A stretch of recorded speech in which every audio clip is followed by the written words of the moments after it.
Hello साथियों, अब district central cooperative banks के लिए नई ब्रांचें, नया एटीएम लगाना हुआ मुश्किल। आइए जानते हैं आरबीआई ने अपने लेटेस्ट 11 अगस्त के सर्कुलर में क्या कहा।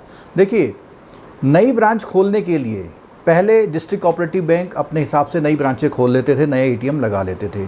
लेकिन क्या हुआ कि आरबीआई आजकल क्या है, बैंकों को बहुत मतलब ऐसा चाहता है कि बैंक सारे मजबूत हो जाएं, और मजबूत होने के लिए उन्होंने कुछ क्राइटेरिया रख दिए। आइए जानते हैं वो क्या क्राइटेरिया हैं जिसके पूरे होने पर ही डिस्ट्रिक्ट सेंट्रल कोऑपरेटिव बैंक यानी डीसीसीबी या कहीं कहीं पर उसको डिस्ट्रिक्ट कोऑपरेटिव बैंक बोलते हैं, अपनी नई ब्रांचें खोल सकते हैं या अपनी ब्रांचों को रीलोकेट कर सकते हैं या नए एटीएम खोल सकते हैं।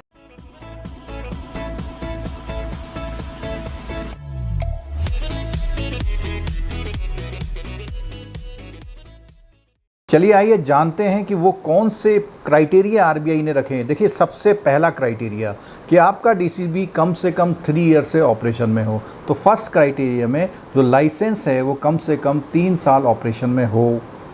दूसरी कंडीशन में क्रार की बात की गई है, और क्रार का मतलब होता है capital to risk weighted asset ratio, जो कि बेसल 3 के नॉर्म्स के अकॉर्डिंग कैपिटल एडिक्वेसी रेशियो के नाम से जाना जाता है। वो कम से कम 9% नहीं होना 9% होना चाहिए। इसका मतलब 9% से कम अगर है तो आप नई ब्रांच नहीं खोल पाएंगे।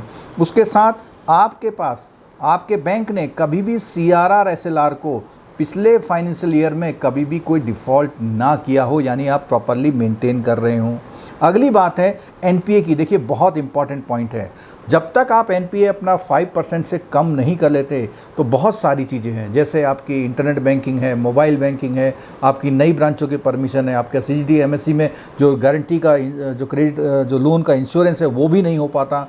ठीक है, तो एनपीए का क्राइटेरिया बहुत इंपॉर्टेंट है। 5% से कम करेंगे तभी आप नई ब्रांचें खोल पाएंगे। उसके साथ साथ आपका बैंक जो है लास्ट 2 फाइनेंशियल ईयर में प्रॉफिट में होना चाहिए। तो देखिए, इतनी इंपॉर्टेंट बातें हैं। अगर आपका बैंक ये फुलफिल करता है तभी वो नई ब्रांचें खोल पाएगा। इन क्राइटेरियो के साथ कुछ और क्राइटेरिया भी आरबीआई ने इम्पोज किए हैं। उसमें पहला क्राइटेरिया क्या किया है, उसने कहा है कि जो आपका बैंक है गुड ट्रैक रिकॉर्ड का होना चाहिए। आपने जो भी रेगुलेटरी कंप्लायंस है वो प्रॉपरली किए हों, आपको कभी भी कोई मॉनेटरी पेनल्टी जो है आरबीआई ने इम्पोज ना करी हो। उसके साथ साथ आपका जो बैंक लास्ट 2 ईयर में कभी भी किसी स्पेसिफिक डायरेक्शन आरबीआई ने आपके लिए इशू ना करी हो। तो इन शर्तों के साथ 5 क्राइटेरिया वो और 2 ये, यानी 7 क्राइटेरिया के बाद ही आप नई ब्रांच खोल पाएंगे।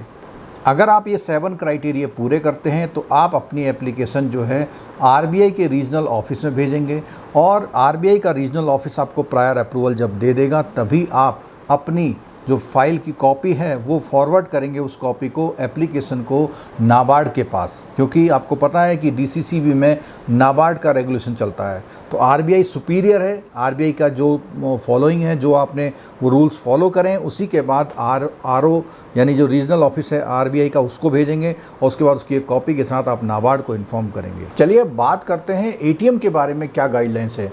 देखिए, एटीएम 3 तरह के होते हैं। एक होता है ऑन साइट, एक होता है ऑफ साइट, और तीसरा होता है मोबाइल एटीएम।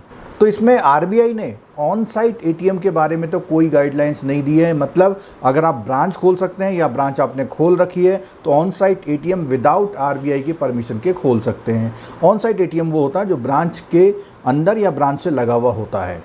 अब बात करते हैं ऑफ साइट एटीएम और मोबाइल एटीएम की।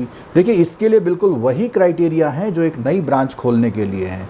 आपको ऑफ साइट एटीएम यानी कि ब्रांच से कुछ दूर पर अभी एटीएम खोलना चाहते हैं, या आप मोबाइल एटीएम की वैन चलाना चाहते हैं, मोबाइल एटीएम चलाना चाहते हैं, तो उसके लिए वही सारे 7 क्राइटेरिया हैं जो आपको नई ब्रांच खोलने के। अगर आप वो फुलफिल करते हैं तभी आप नए एटीएम लगा सकते हैं ऑफ साइट या मोबाइल एटीएम के थ्रू।